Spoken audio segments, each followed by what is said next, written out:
Hello guys, welcome back to another video. We are going to do the Russian Revolution Oversimplified Part 2. I've already reacted to Part 1, it should be on the channel, and yeah, let's just get right into it and not waste any more time. While Nicholas had been busy playing with his new best friend, tensions in Europe had been rising. It just so happened that in 1914, one Archduke Franz Ferdinand of Austria-Hungary went for a drive with the top down in Sarajevo. One thing leads to another, and suddenly Russia found itself at war with half of Europe. A wave of patriotism swept through Russia. The capital was renamed to Petrograd because St. Petersburg sounded a bit too German. Even revolutionaries were getting on board. To them, World War I was a big stinky imperialist war, but they didn't want their big stinky imperialist replaced by a foreign one. So pretty much everyone wanted Russia to win. I hope Russia loses. Jeez, read the room, Lenin. Lenin hoped Russia would lose because that would help him overthrow the Czar. As long as he did that, who cares if Germany blows up half the country?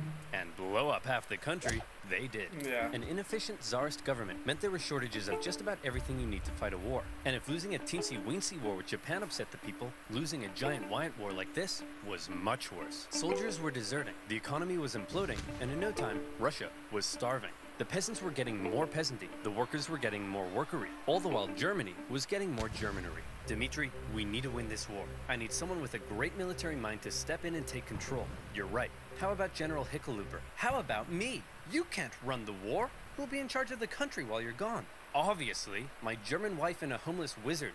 Duh. Nicholas declared himself commander-in-chief and went to the front lines, leaving his German wife in charge while they were fighting the Germans. It wasn't a good look. Yeah. And because Alexander was so close to Rasputin, people believed that he was actually calling the shots and secretly destroying Russia, and maybe even boinking her. An even worser look.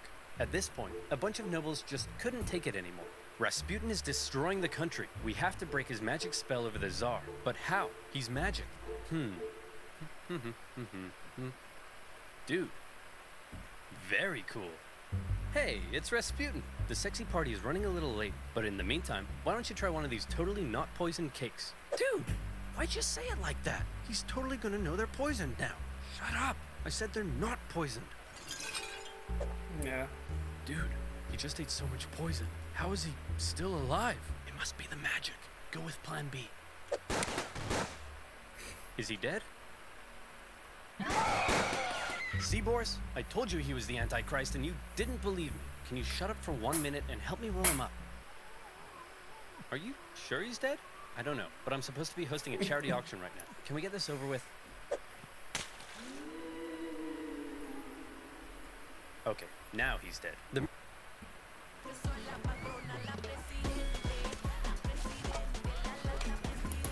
The murder of Rasputin, just like his life, is shrouded in mystery and speculation. He probably didn't really die like. I mean, it's really unclear what is like actual part of history and what is just random speculation and people randomly making up myths about this dude because it was really like a really weird and scary figure that not a lot is known about.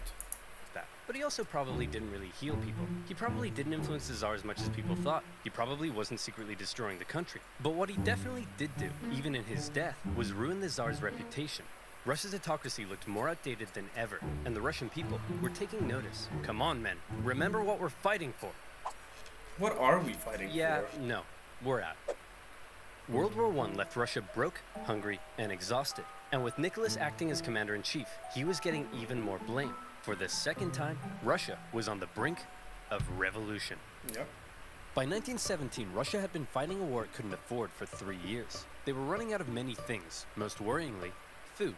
On International Women's Day, 1917, thousands of hungry women in Petrograd were so sick of being hungry that they took to the streets. And it turns out it's thousands of hungry women in Petrograd were so sick of being hungry. Hi, hungry, I'm Martha, Jesus Christ. That they took to the streets. And it turns out it's not just women who experience hunger, but men too. So the next day they joined in as well.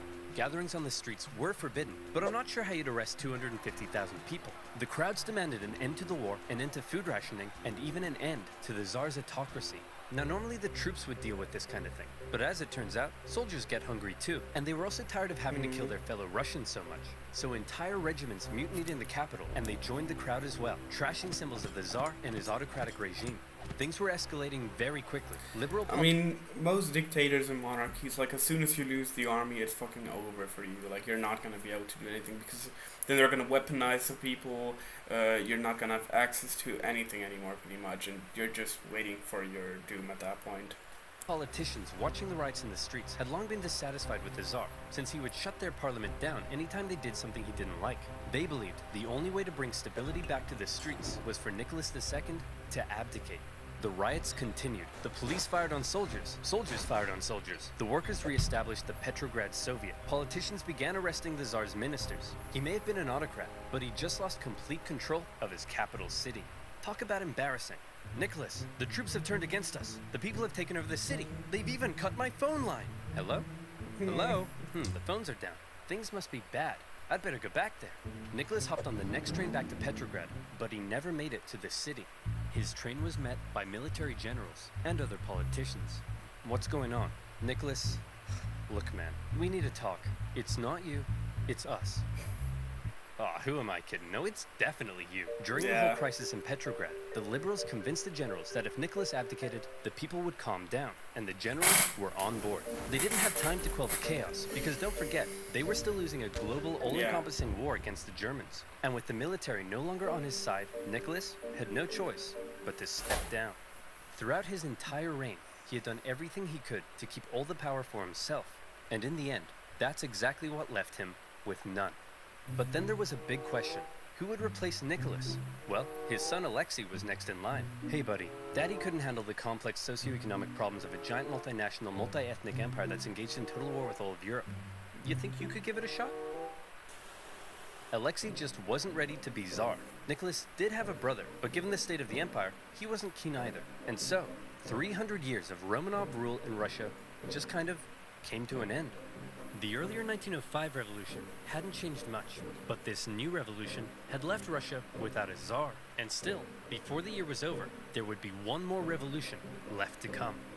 Nicholas's failure as commander of the armed forces was the final straw that broke the camel's back. Do you think maybe you could have done any better? Well, guess what? It's time to find out in Rise of Kingdoms. Rise of Kingdoms. Okay, I'm gonna let this play just because he deserves to get all the AdSense and whatever. It's an epic, massive multiplayer, free-to-play, real-time strategy game. Choose from 11 historical civilizations, including Rome, China, or France. You can form alliances with other players, or conquer the crap out of them in real-time strategic battles. Oh look, it's master tactician and handsome general, Alexander the Great. If you want my advice, the troop is the most important chess piece in a battle. In Rise of Kingdoms, each troop can be controlled. To win a battle, you need to utilize careful positioning through unique troop formations, while using terrain to your advantage. I literally won the Battle of Gaugamela with fewer troops by using superior strategy. You're wrong. Joan of Arc? That's right, noob. Listen up. I'm about to drop some knowledge. The commander's skill is way more important. Each Rise of Kingdoms commander has their own unique skill. Look at me. I've added attack and defense buffs to my troops. Whoa. I'm also able to cure my wounded soldiers. Cool. And I can increase their wood gathering speed by 10%. Not as cool, but okay. In Rise of Kingdoms, the decision is yours. Now go ahead, choose your favorite real historical figure and lead your troops into real-time battle. Download Rise of Kingdoms now for free by clicking... Okay, if you want to, go ahead and do that, but if you really want a great strategic game, check out Civilization. I mean, I prefer the 4th Civilization game the most because it's actually really fucking good. But the other ones are decent as well, and it's probably it's not real time strategic. It's round based, but it's still really fun, and it's probably one of the best tactical, build your empire games that's out there. Clicking on the link in the description below. Join me and 50 million other online players and guide your civilization from a lowly clan into a great empire. Now where was I? Oh yeah. Hungry woman, absolute chaos, and the end of the Tsar. Oh, hey guys, says here there's been a revolution, and the reign of the Tsars has ended. Oh, come on, I missed another one? Why am I even in this video? Well, it's not like you could have done anything. As long as there's a world war, you can't get back to Russia. Who wants to start a revolution? Thank Dang it! Despite getting rid of Nick, Russia was still at war with half of Europe. The Germans, however, had an idea. They thought that if they helped Lenin get back, he would cause trouble for the new Russian government. So they put him on a train, destination, Petrograd.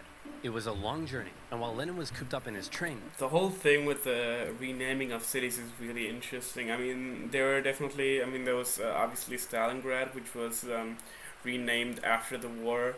I don't remember what it was named.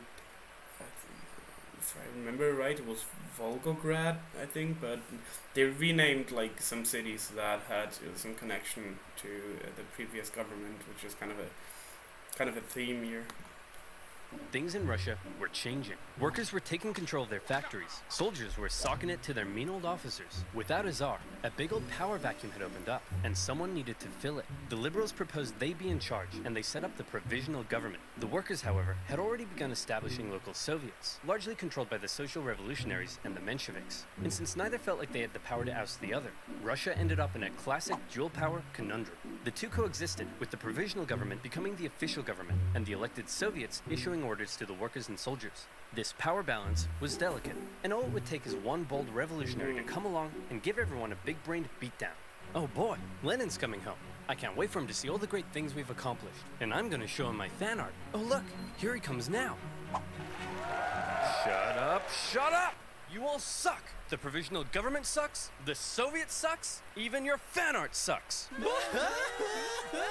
Why does he have to be so mean? In case you couldn't tell, Lenin wasn't a fan of everything that had been happening. In his April theses, he called the provisional government and the Soviets a bunch of big bourgeois bozos. And he kinda had a point. There was still a lot for the Russian people to be mad about. The provisional government hadn't got Russia out of the war, the people were still hungry, and the peasants were still hoping to get more land. Meanwhile, the Soviets hadn't done much to change things either. But even though they weren't perfect, a lot of people did like what the new government had been doing. There was progress. The secret police were disbanded, the death penalty abolished. They even planned to hold elections, meaning for the first time ever, the Russian... It's actually really crazy to think about how long the death penalty was actually allowed in a lot of countries, and still is allowed today, so...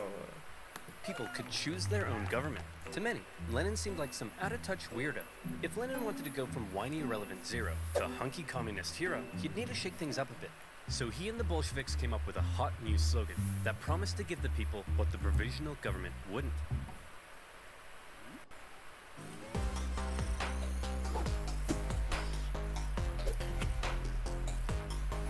I'm just gonna let this run to support him, because it's kind of, you know, a lot of people when they react they put ad block, but I feel like that's getting like a disservice to the people who make the videos. So I'm just gonna let these run. To give the people what the provisional government wouldn't. Peace. Don't like war? We'll end it. Land. You want land? We'll give it to you. Bread. Hungry? Scooby-Dooby-Doo. Lenin also called for all power to the Soviets, which meant getting rid of the provisional government and having the Soviets run the place. A communist dream. The people liked these slogans, and bit by bit, the Bolsheviks became more popular. Some Mensheviks even began switching sides. But even though the people thought Lenin's slogans rocked, as long as the provisional government didn't mess up, they'd continue to support it. So let's check in on the provisional government. Oh, provisional government, you've made a big mess. The provisional government lasted for just 9 months, but those 9 months were chaos. The people wanted Russia out of World War I, but Minister of War Alexander Kerensky thought instead of doing that, why not do the exact opposite? If the people saw more Russian victories, they'd have to support the new government, and that went just about as well as you might expect. These heavy defeats worsened the Russian economy and made the hungry people hungrier. And by now, I think you know what comes next. They trashed the place. More looting, more rioting, more violence. It was like the Czar had never abdicated. Tens of thousands of armed workers took to the streets during some of the worst violence Petrograd had seen yet. And in response... The thing with these protests is always, like, protests always happen when the government is doing a really shitty job. Like, it has to be insanely bad. Like, there have to be insanely bad conditions in the country for the people to rise up and actually, like, protest this way and loot, and that's what the people in the US don't get. Like the politicians who say, well, but looting is bad. Well, of course looting is bad, but don't you get why they're looting in the first place? It's like, Jesus. So yeah, it's really sad to see that some countries still don't see the still don't really get why people do that and what the causes of those protests.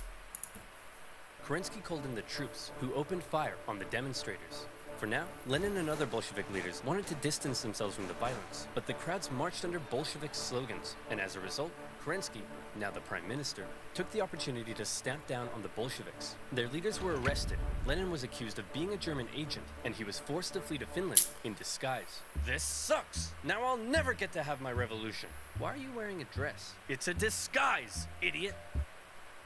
And it makes me feel pretty. Kerensky had successfully dealt with the violence, but he just couldn't catch a break. This increasing support for more extreme forms of socialism, along with the poor handling of the war, alarmed traditional liberals and bougie business boys. To appease them, Kerensky decided to promote a military legend to Supreme Commander of the Armed Forces, someone who hated the revolution, loved the death penalty, and was devoutly anti-socialist, General Kornilov.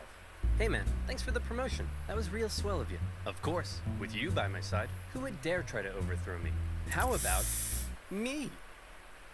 I did not see this coming. Unfortunately for Kerensky, Kornilov hated the liberal and socialist reforms of the new government, particularly the dumb socialist soldiers' committees. The army was no place for undisciplined left-wing snowflakes. Fearing a Bolshevik takeover was imminent, Kornilov ordered his men towards Petrograd to oust the Soviet and take over. Kerensky freaked out, and he needed help. Since he knew Trotsky was finger-licking good at organizing, he and other Bolshevik leaders were released, and they, along with the Soviet, organized the defense of Petrograd. Kornilov had the power of soldiers, but the Soviet had the power of workers. And they did what workers do best.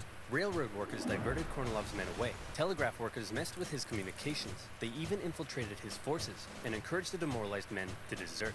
They were also armed en masse, but in the end, no fighting was necessary because Kornilov's coup just fell apart, and Kornilov was sent straight to prison. Everything was coming up Kerensky. Hey, thanks for the help, boys. Couldn't have done it without you. Now that there's no longer any threat, how about Yeah. you return all those guns I gave you? Yeah, nah, that's not gonna happen. No. Oh, no. In order to kill a rat, Kerensky had just given a gun to a bear. A Bolshevik bear. The whole affair was a huge propaganda win for them. They had defended the revolution, and their popularity skyrocketed. They found themselves elected to the Petrograd and Moscow Soviets, with Trotsky even becoming chairman in Petrograd. They were now in a very powerful position, almost powerful enough for Lenin to return home from Finland and finally stage his long-awaited communist revolution. The Bolsheviks began planning their takeover of the Russian government. Some got cold feet and began arguing against Lenin's armed revolution in favor of a more peaceful approach, and they even wrote newspaper articles about it, which kind of gave the whole scheme away. The Bolsheviks are planning an armed revolution? I did not see this coming. Kerensky began arresting Bolsheviks, and as a result, Lenin and the boys felt... I mean, it's really crazy to think about that these people don't see it coming. It's like in history, it's happened so much, and yet people are still so oblivious. Like in the US, I think there was actually a time in the US where during all the Black Lives Matter protests where there were legit news coming from the US where I thought, wow, this could actually lead to a fucking revolution if this keeps going like that. But it actually slowed down a lot, and with the promise of Biden kind of at least softening things a bit. Like, I know he's not the fucking left-wing Jesus, but he's definitely still a lot better than Trump. Like, at least he can be slightly controlled from the Democratic Party, which. But yeah, we're going off trail. But they had no choice but to commence the revolution right now. Lenin was back in Petrograd, but was still in hiding, so Trotsky got the ball rolling, using his position as Soviet chairman to organize the Bolshevik militias. Now, if you were to ask Soviet artists, the revolution went something like this. As much as they would like you to think it was a glorious, violent, heroic takeover, the truth seems to be a little more underwhelming. The Bolsheviks just kind of walked into key buildings in the city and took control. Bolshevik supporting sailors even brought in a huge battleship, but there wasn't really any fighting. Nobody really tried to stop them. In just one day, they took control of the city. Next, Kerensky just managed to escape before the Bolsheviks surrounded the Winter Palace, placing the provisional government under siege inside. Is it safe to come out yet? I think so. Fear my revolutionary might!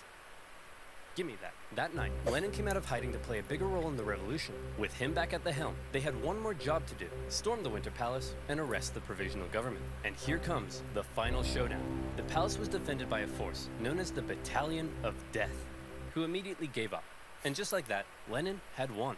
As far as violent, bloody revolutionary uprisings go, this wasn't really one of them. But Lenin was finally in charge of Russia. He had spent his whole life dreaming of this moment. He set up the first Council of People's Commissars, his own cabinet, with him in charge.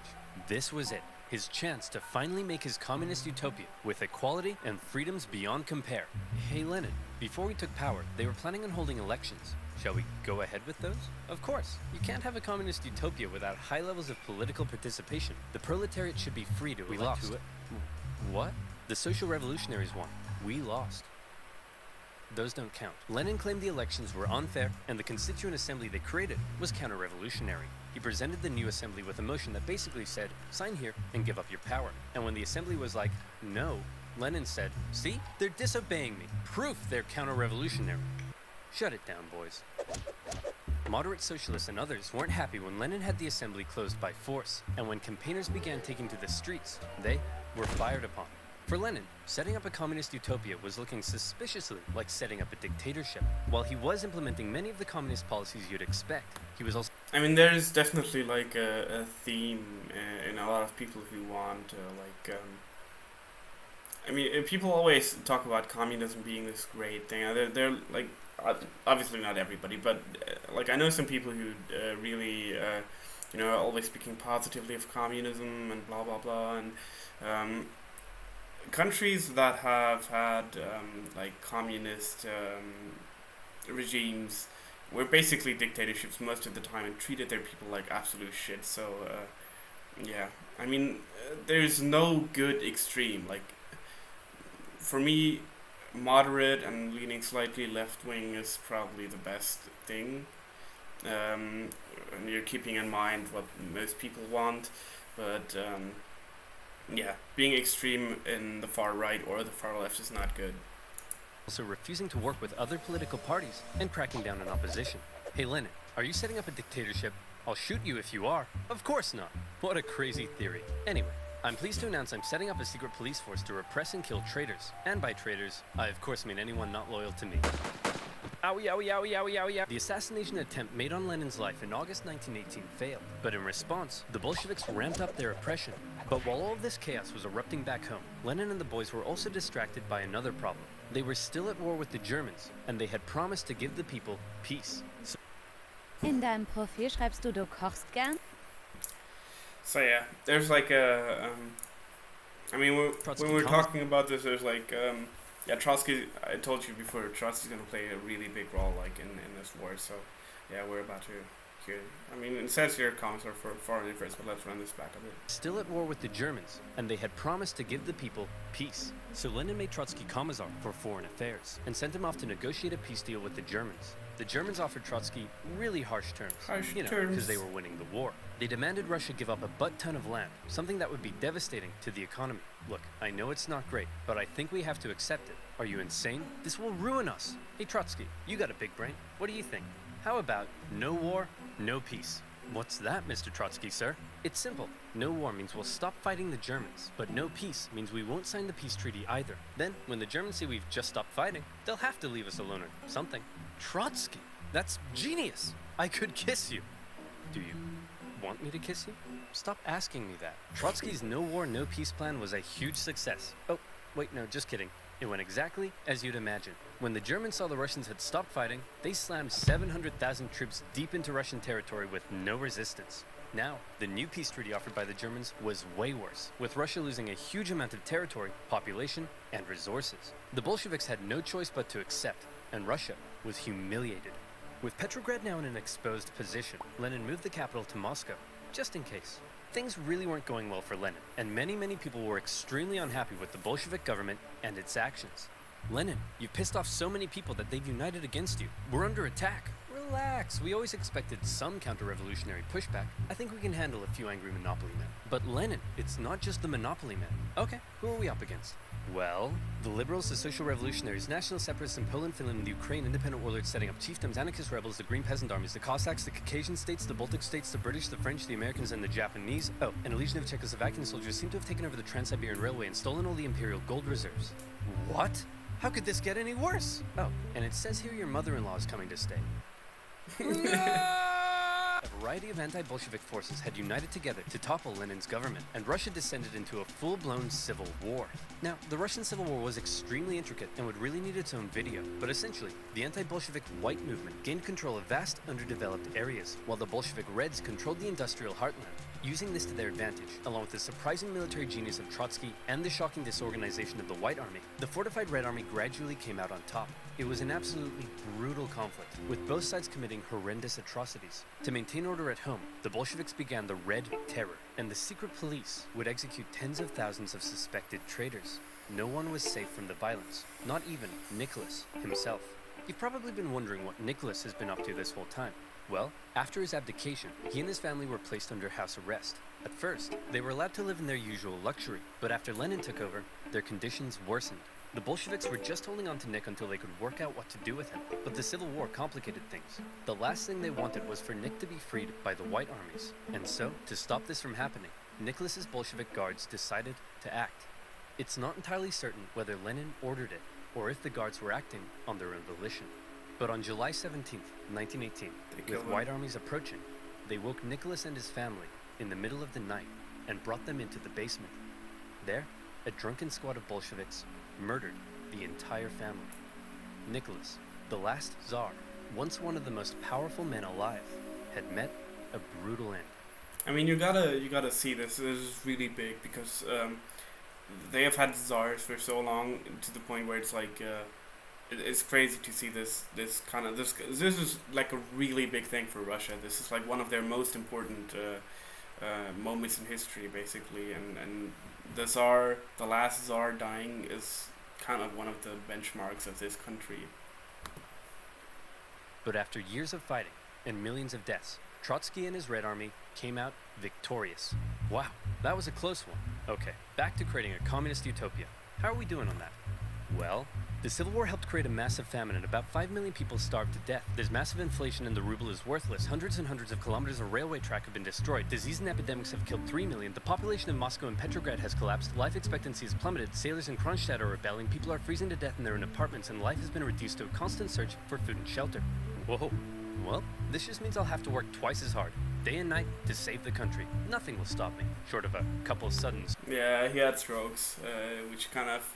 I mean, the first one, I think, if I remember correctly, the first one didn't hit him as hard as the other ones, but he was kind of not fit to rule after having these strokes, which are, like, yeah, it's basically impossible for him to rule after those.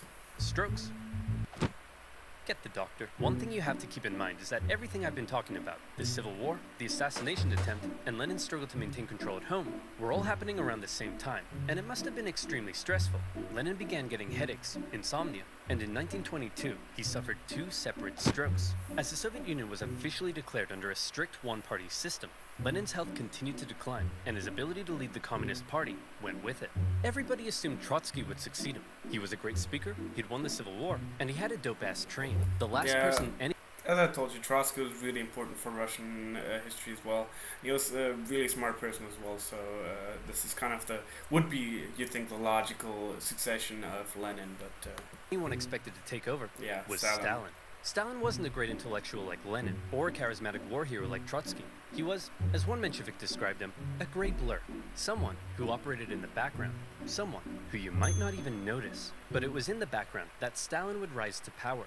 Here's how it happened. After the revolution, all the Bolsheviks hoped to get a cool job in the new government. What did you get?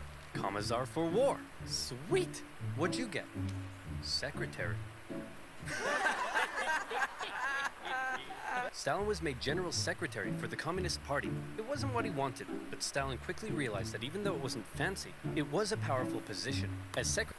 Yeah, I mean, Stalin really cleverly like uses his position to get to power. So this is definitely he was definitely not the smartest person, but he was like clever at like I guess you could call it street smarts. Secretary, he had the power to give people jobs within the party. So he would give jobs to all of his pals, who in turn would give him their support. The more pals he gave jobs, the more power he got. The more power he got, the more pals he got. Lenin may have been having wall-to-wall strokes, but he was still involved in the party, and he was taking notice. He wasn't a fan of Stalin abusing his position, or insulting his wife to her face. Lenin knew he couldn't let Stalin take over, but by this stage, he was just too sick to fight it.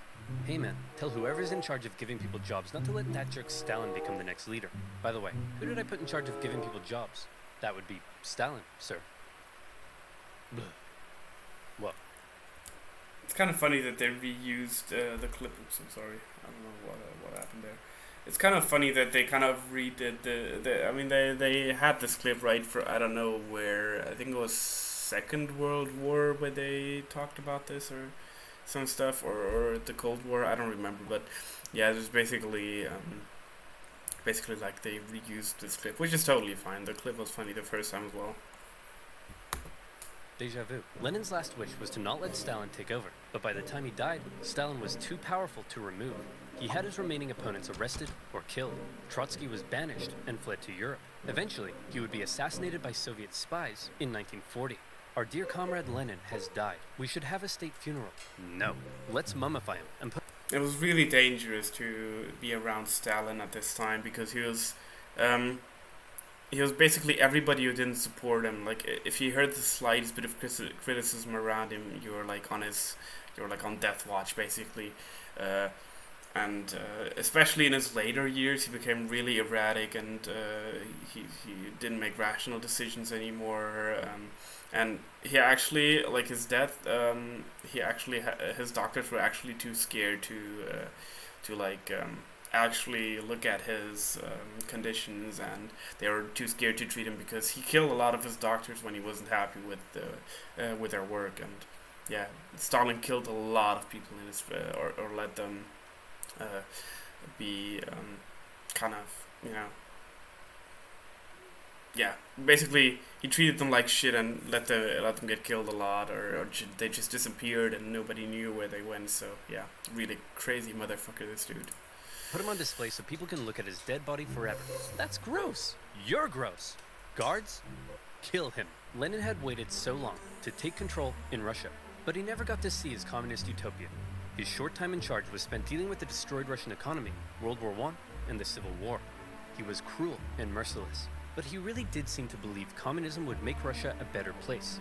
Stalin, on the other hand, would take the Soviet Union down a different path. If you thought Lenin was a tyrant, well, you ain't seen nothing yet, girl. Yep. A secret police state, a rapidly militarizing superpower led by a paranoid man who deeply distrusted the West, would see the world come to the brink of nuclear annihilation. That's right, I'm talking about... Yep. Remember to click the link in the description. I mean, that was kind of a really good video again. I mean, it really has to say that there's gonna be... I mean, I'm interested in what they're gonna do next. There are obviously a lot of conflicts you can do, but it's a lot easier to do these more recent ones because there's a lot more coverage and a lot more information about them. So you can talk a lot more. Like it's much harder to, for example, take like antique wars, I don't know, fucking Greeks or Romans or Alexander the Great with Macedonia, and there are like a lot of wars that are not really like well documented but actually there were a lot of like history focused writers and yeah, but never mind, I'm getting off topic. Video was really good. It was really interesting to get kind of some background info on a lot of these things. And yeah, I mean, I'm really excited for the next video. And if you enjoyed, I feel like I didn't really give this video that much information. I feel like the last one I did was a lot better, but I still really enjoyed it, and I hope you enjoyed it as well. So if you liked it, you can subscribe and like the video, I guess, and see you guys next time.